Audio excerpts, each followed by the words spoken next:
there, Alaskans, wherever you are. Welcome to the Must Read Alaska Show. Coming to you from somewhere in Alaska. This is the place where we talk about, you guessed it, Alaska. Where we keep the mainstream media on their toes and where we are standing up for what's right in a world run by leftists. You can find out more by heading over to mustreadalaska.com and also checking out the Must Read Alaska YouTube channel for some really great content. But first, let's get this party started. Welcome, everybody, to the Must Read Alaska Show. I'm your host, John Quick, coming to you live from somewhere in Alaska. I hope everybody's having a phenomenal day today.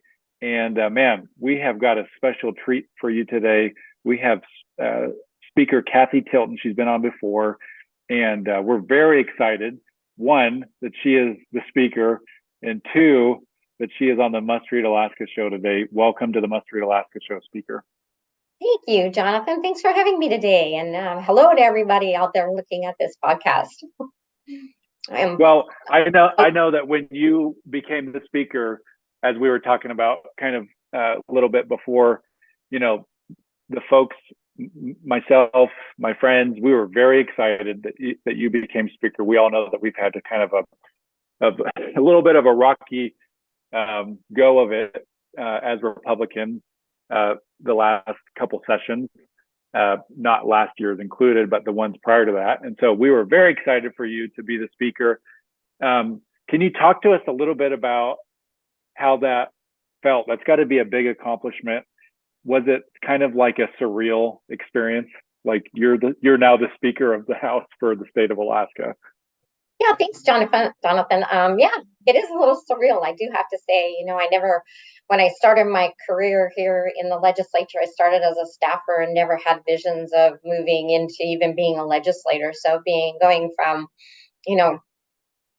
representing my community to even moving to being the minority leader and then to be elected the speaker by my colleagues was quite an honor and absolutely a blessing in my life. And it's like I say, I go back and I think about when I first started, it was not that vision. It was just a vision to serve the people of Alaska. So I feel very, very honored that my colleagues put the faith and the trust in me to do this.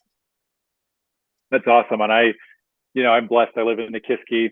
I get a friend of mine is former speaker, Mike Chenault. So it's fun to hear from him. It's a lot of responsibility to be the speaker for the state of Alaska. I'm sure you don't take that lightly.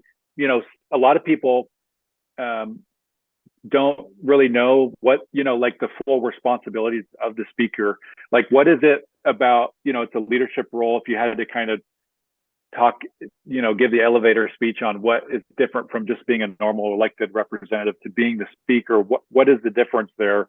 Paint that picture for folks to see, it's a big job. So being the Speaker of the House means that you actually are the one who is managing the day-to-day runs of the entire House, not just your caucus, which, so a little different from being the minority leader where you're responsible just for your caucus and what is happening there. But I am responsible for everything that goes on the House and specifically what happens during the floor sessions.